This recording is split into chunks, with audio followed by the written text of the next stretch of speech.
त्याचं असं झालं, मुलाला ना हॉस्टेलला सोडायला गेलं, तर त्याला रूम पार्टनर हा जळगावचा मिळाला आणि तो त्याच्या वडिलांसोबत होता आणि ते कसे करायचे मधनं ब्लाबला म्हणायचे. मुंबईला गेलो, ब्लाबला केलं, ब्लाबला असं ब्लाबला तसं. आणि मला असं वाटायचं हे कदाचित एक्सेट्रा एक्सेट्राला ब्लाबला म्हणत असतील आणि इकडं लेकाला वाटलं की ते कोड लँग्वेजमध्ये बोलतात, बची भाषा कची भाषा असते तसं. आणि इकडं मिस्टर बाबरांना वाटलं की ते एवढं मोठं माणूस आणि असं कसं बोलतोय, असं एकत्र बोलताना बरोबर नाही, म्हणून ते त्यांच्या विचारात. आणि जवळजवळ 15 दिवसांनी कळालं की ते ओला आणि उबेरसारखं एक ॲप्लिकेशन आहे. म्हणजे तुमची जर गाडी लाँग रूटला जात असेल तर वडापसारखी शिट्टं भरून पैसे कमवायचे असेल तर तुमची गाडी लावू शकता आणि तुम्हाला जर यायचं असेल तर तुम्ही ते शोधू शकता, असं काहीतरी आहे. आणि असं गैरसमज माझं झालं होतं. तर आजही मी थोडीशी ब्लाबलाच करायला आलेली आहे. अगं ये ग रत्नी, आणि काय आहे रत्नी, कसल्या टोप्या ठेवते तिथं? ओ मॅडम, लेकाचं बड्डे आहे, तुम्ही या. हो रत्नी, लेकाचा बड्डे, पण कोणाचा लेक? मॅडम, किसण्यानी चेन केलेली आहे, मला कळालाय बाई प्रश्न तुमचा. तुम्ही तर ले भल्या. अगं नाही ग रत्नी, बरं तुला सांगते ना, बड्डे म्हटलं ना रत्नी, माझ्या छातीत अशी कळच दाटून येते बाई. का हो, काय झालं मॅडम? अगं नाही गे, लहानपणीची एक आठवण आहे. तुला सांगू का, माझी शाळा आणि घरमध्ये 1.5 किलोमीटरचं अंतर असेल आणि आम्ही शाळेला जाताना असं मातीचे रस्ते, मधनं नाही चालायचं, मग कडेनी चालायचं, तर कडेनी जे बघायला नको ते दिसायचं. जंताचे तऱ्हेचे प्रकार बघितले असतील रत्नी.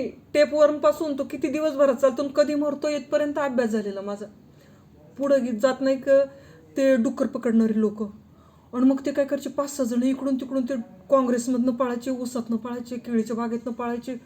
आणि नंतर मग ते डुकराला फासामध्ये ते डुक्कर अडकले की ते उलटं लटकवलं की ते ओरडत जायचं. आणि मग तेव्हा कुठं आम्ही जायचो, थांबायचो. मग कधी कधी शाळेला उशीरच व्हायचा आणि मग असं जायचं. पण ही डुकरं लई डेंजरच नाही, अशी कडेला कार्टी बसलेली असली ना तर त्यांना असं ना, त्यांचं मटेरियल बाहेर यायच्या आधीच त्यांना डुसणे देणार. आरा आरा आरा मॅडम, अहो काय आहे, तुम्ही कुठपर्यंत चाललाय, तुम्ही कुठले केक कापून राहिल्या? हे नाही करत नाही.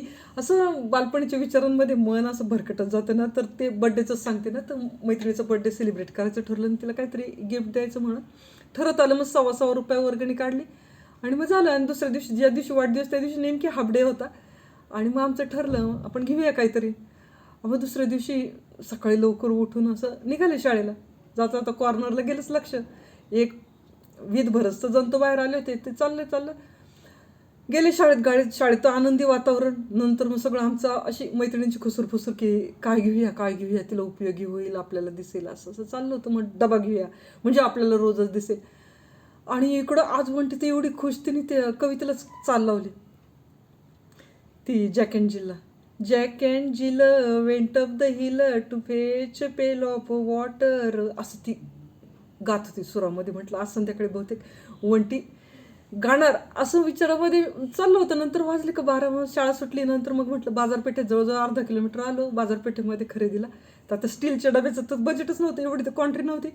14-1 रुपये झाली होती. मग त्याच्यामध्ये तो एक जर्मनचा काय ॲल्युमिनियमचा डबा बसला आणि 2 रुपये, 1.5 रुपये राहिले त्याच्यामध्ये बांगड्या. मग त्या डब्यावर आता नावं तर घातली पाहिजे. मग झालं, दुकानदाराला सांगितलं नावं घाल. आता तो पण इतकं सहनशील, तो नाव लागलं घालायला. नुसतीच सविता कविता नव्हती चालणार, आडनावं चालणार होती. मग ही प्रत्येकीची आडनावं, काहींचं पितृप्रेम पुढं आलं की त्यांनी बापाची नावं घुसडलीत. मग ती लिहिते मनोभावे वेढ्यावर वेढे, वेढ्यावर वेढे, त्या नावाची टाकत राहिले. आणि इकडं ती नेहमीच्या सवीप्रमाणे तिची जीभ अशी वर खाली व्हायची. ते लिहिल तसं हिची जीभ तोंडाला कोरड परेपर्यंत त्या दुकानदाराच्या बायकोनी पाणी आणलं. शेवटी तिला पण लक्षात आलं ही जरा जास्त चालली तिचं. मग झालं, मग आम्ही खुश झाले. शॉपिंग झाल्यानंतर मग मैत्रिणी म्हटलं चला वैशूच्या आईला दाखवूया. आता कसं व्हायचं, याच्यातली निम्मी जनता आमच्या घरी असायची सुट्टीच्या दिवशी, कारण आमचं असं गावाच्या बाहेर घर, गुलाबाचा बाग, विहिरीचं पाणी वगैरे, त्याच्यामुळे त्यांना मजा वाटायची. ते यायचे आमच्या घरी. वैशूच्या आईला दाखवूया म्हटलं. मग ही जत्रा सगळी परत आम्ही 1.5 किलोमीटर गेलो घरी. इकडं मैत्रिणी अंगणातच होत्या तोपर्यंत मी स्वयंपाकघरामध्ये पळत आईला दाखवायला, हे बघा मी काय घेतलं, डबा घेतला म्हणून. आणि इकडं आईने तो डबा बघितला आणि मस्तकावर हात मारून घेतला. अरे देवा वैशाली, काय ग हे, जर्मनच्या डब्यावर वेड्यावर वेडे नावाचे, अगं प्रिन्सिपलची मुलगी ना तू, काय म्हणते लोक आम्हाला, खोडते नाव. असं तिचं काय पूर्ण व्हायच्या आताच मी तो डबा उचलला आणि बाहेर आले. मैत्रिणींना ऐकू नको जायला म्हणून म्हटलं जरा बाहेर या. आणि म्हटलं ऐका ना, आईला नाही आवडलं नाव टाकलेलं, तर आपण असं करूया, माझ्यातर्फे बांगड्या, तुमच्यातर्फे डबा, आपण नाव खोडूया माझं. आता ते नाव खोडणं इतकं सोपं होतं.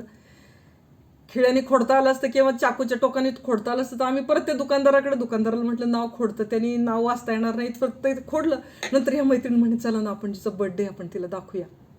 आता संध्याकाळपर्यंत थोडं दम धरणार होतं, मग सगळी ही जत्रा तिच्या घरी, तिचं शाळेच्या शेजारीच घर होतं. गेलो तिथं तिच्या वाड्यातनं असा गळी काढल्याचा आवाज यायला लागला. म्हटलं बाई माझं नाव खोडलंच, यांना वाईट वाटलं का काय? तसं नाही. आली ना मैत्रीण, डोळे पुसतच आली. म्हटली माझी आजी देवा घरी गेली. अरे देवा, आमचं तोंडचं पाणी पळालं. म्हटलं आता सेलिब्रेशन आणि संध्याकाळी मिळणार होतं शिरा आणि चॉकलेट, आता काय होणार? तिला आम्ही डबा दाखवला.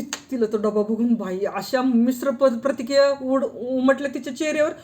तिचा आनंद गगनात मावेना. थांबा मी विचारलं नाही त्या आईला म्हणून. ती गेली आतमध्ये, बारच्या वेळची गायब झाली. आणि इकडं आम्ही, अरे देवा, हिच्या आजीला आजचाच मुहूर्त भेटला होता का देवा घरी जायला, असं विचारामध्ये आम्ही, असं चिंतेमध्ये.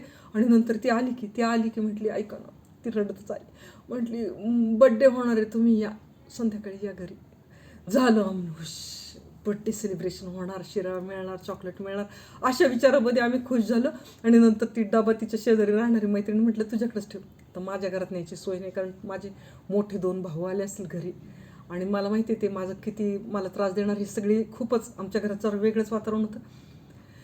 आणि मग नंतर चाललं, आता घरी निघाले तर वाटेत एक मैत्रीण गळत चालली. मी तर गावाच्या बाहेर माझं घर, मी निघाले घरी जाता बघते तो चाललो होतो, भाऊ दातच काढत होते. काय गाई वेड्यावर वेडे का नावाचे, आणि कसं काय त्यांचं चाललं होतं, माझे टिंगल टावाळके. आणि मग मी असं खूप सहन केलं.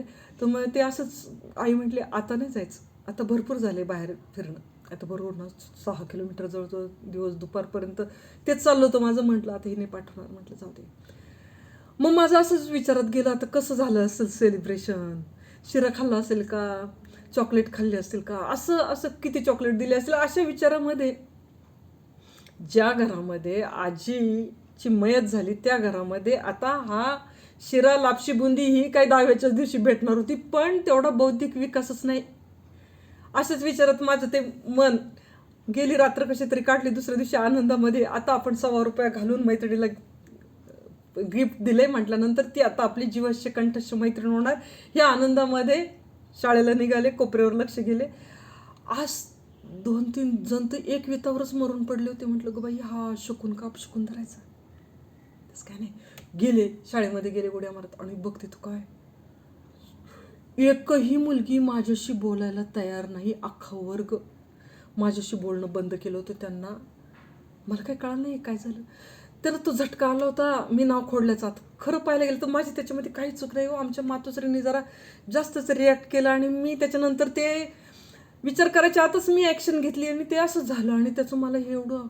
आणि मग तुम्हाला सांगते ह्या गळ्यात गळे घालून सगळ्याजणी jack and Jill went of the hill त्यांचं सुरू झालं. आणि मी एकटीच शांतपणे jack and Jill went of the hill असं माझं पाठांतर. इतका मानसिक धक्का बसला, इतका त्रास झाला तुम्हाला सांगते. ₹100 मी मोजला होता आणि त्याचा हे रिटर्न्स मला मिळाले होते. अहो तसं सांगू का, ₹100 म्हणजे आता प्रिन्सिपलची मुलगी घरी पैसा नाही असं नाही हो, पण त्या काळातल्या पालकांना ना पैसे बचतीचा छंदच का काय म्हणायचं, ते कधी पैसे सोडायचे नाहीत. कधी काळी 50 पैसे मिळाले ना तर ते ना तुम्हाला सांगू कंपाशीच्या खाली तो कागद असून त्याच्या कागदाच्या खाली मग त्याला 8-10 दिवस लागायचे ते मोडायला 50 पैसे. पण अशा त्या काळामध्ये ₹100 मोजला होता. ज्या काळामध्ये 10 पैशाला 10 भाजलेले चिंचुके यायचे आणि 1 चिंचेचा आकडा यायचा, त्या काळामध्ये ह्या कार्टीला गिफ्ट घेतलं होतं. आणि ते अशी वागत होते. मला भयंकर त्रास झाला, भयंकर. जवळजवळ 15 दिवस कोणी माझ्याशी बोललं नाही. अगो बाई मॅडम लय वाईट वाटून राहिलं मला तुमचं. जाऊ दे, करत नाही झालंय माझं आजचं ब्लाबला करून. येऊ का मी तीच मन की बात वाली डॉक्टर वैशी. Thank you so much, bye.